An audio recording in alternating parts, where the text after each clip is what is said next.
Trump supporters, proving once again that they are in fact cult members, are saying, well, even if Donald Trump commits murder, they will still support him. Here it is. You know, there are this handful of indictments now, and they're federal indictments. If he's convicted, would that disqualify him from your vote? Not at all. I'll vote for him if he's in prison. Tell me why. Because he's the only one standing up against everybody fighting for us. And if we don't have somebody in there fighting for us, we all lose. Is there anything he could do to disqualify you from your vote? Right now, turn Democratic. And what about murder? Who? Well, just anyone. On accident? No, on purpose. On purpose? What's the reason? That's a little bit harder, but just as of right now, I'd say no. So turn Democrat, I wouldn't vote for him. Murder, I might. Yep, I'm an American and I have my free will and I can do whatever I want with my vote. That's my right. Absolutely. I guarantee you, she tells her family she's a born again Christian, that she loves God, that she is a good person, not a racist bone in her body. All lives matter, except the one that Donald Trump can murder. All right, big ups to Michael Schur, who did an amazing job. Now, he attended a Trump rally. He does this routinely. I'm trying to get in on some of that action myself. I would like to attend a Trump rally one day, stick the microphone in somebody's face and ask regular questions and see how they respond. In South Carolina is where this happened. He also interviewed these ladies about wokeness. Here it is. Tell me what woke means to you. Woke means, to me, it represents a bunch of people who's gotten bored with just the everyday life and they're digging into the crevices of darkness, trying to create new things to talk about, exclude people about, worry about, protest about. And it's the worst thing about the woke stuff is that they're pressing it down our throats and they won't just have their thing and let everybody be. I'm going to ask you for a specific. Tell me a specific where it's being pressed down, an actual example. The transgender stuff on our children, the surgeries, you're a cis male now and I'm a cis woman and we have to accept that label or we're, what's the phobic word?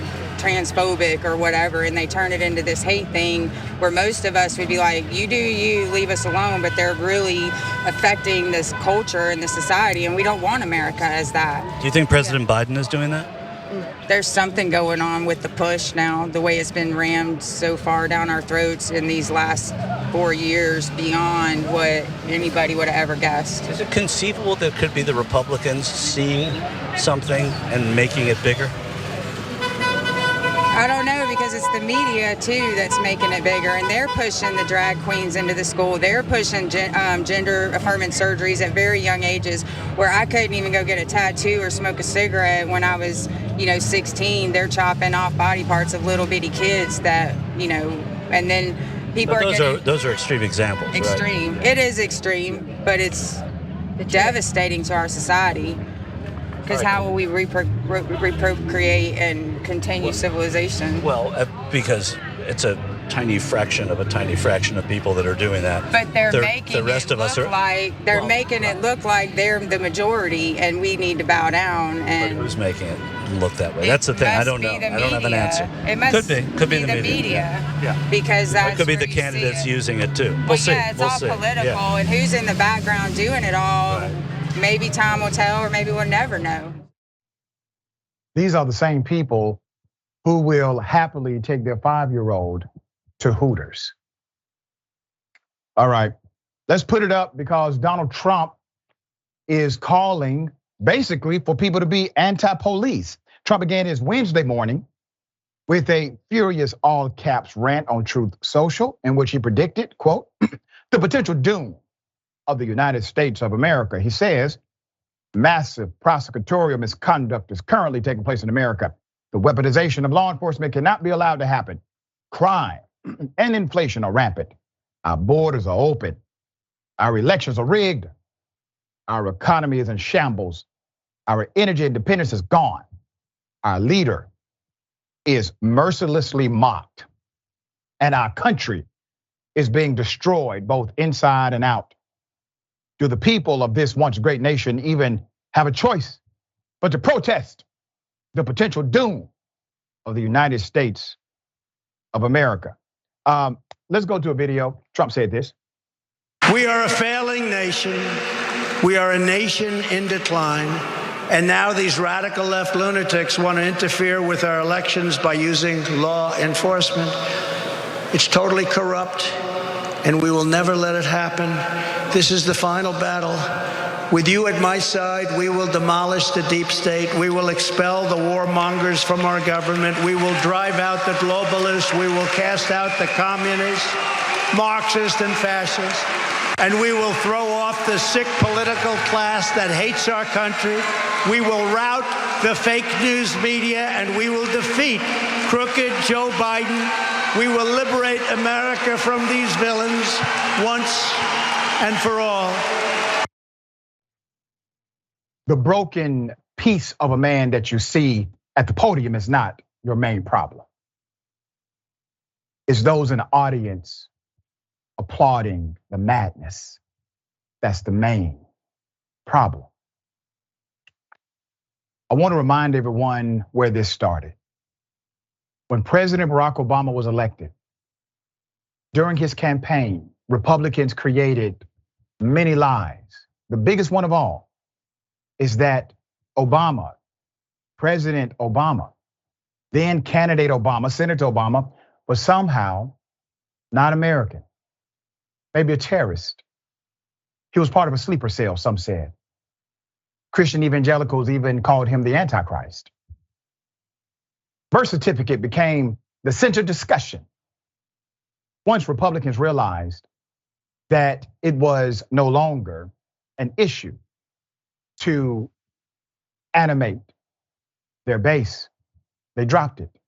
But who picked it up? Who decided to basically never drop it? It was Trump. Trump became the great champion for white bigots in America. He struck a chord, a nerve, found something. He's still running with it. He was created based on lies, launched primarily by conservatives. They created the Frankenstein monster known as Donald Trump, and all of a sudden, that Frankenstein monster has turned on them. What we were warning about years ago is coming to pass now. There's more. Per Raw story, in the all caps post, the former president railed against special counsel Jack Smith, who indicted him earlier this year for illegally retaining national defense information, and who could indict him again in the near future for his efforts to illegally remain in power after losing the 2020 election to President Joe Biden. You can damn near take that to the bank. He's going to get indicted again, despite Trump's claims. Despite these claims, the most recent data show that both inflation and crime are actually coming down. And the United States remains the world's largest producer of petroleum. Trump currently faces a slew of legal problems, including a civil lawsuit over allegedly fraudulent business practices from the New York Attorney General, Letitia James, criminal charges related to his hush money payments to an adult film star, Stormy Daniels, criminal charges related to his decision to stash top secret government documents at his Mar-a-Lago resort, and 2 different investigations into his effort to illegally remain in power after losing the 2020 election to President Joe Biden. Trump was also recently found liable for sexually abusing and defaming journalist E. Jean Carroll. That's really just the tip of the iceberg, believe it or not. All right, Jeff, it's a lot of there. What are your thoughts? Reminder, Obama lost the popular vote among white people 2 separate times. And after we got 8 years of a black man being in office, people wanted to elect what will become a dictator in Trump. I want to shout out Michael Shore again. And look, Dr. Richey, you're G14 classified in most places. Be careful out there at Trump rallies, man. I don't really know. Like, I trust you and I believe in you and your abilities, but people might see your face and go, I don't know if I want him here. Oh, another quick reminder. Years ago, Trump said that he can shoot someone on Fifth Avenue and not lose a vote. And so we're still seeing that. He knew it then. It might be a self-fulfilled prophecy now. He knows that. We see it every day now from his Trump supporters. He can do whatever he wants. Nothing's going to change. Yep. And Trump was really the first one to know this about his audience. When he said what he said back then, commentators laughed. We thought it was insane and extreme, but Trump knew it to be true.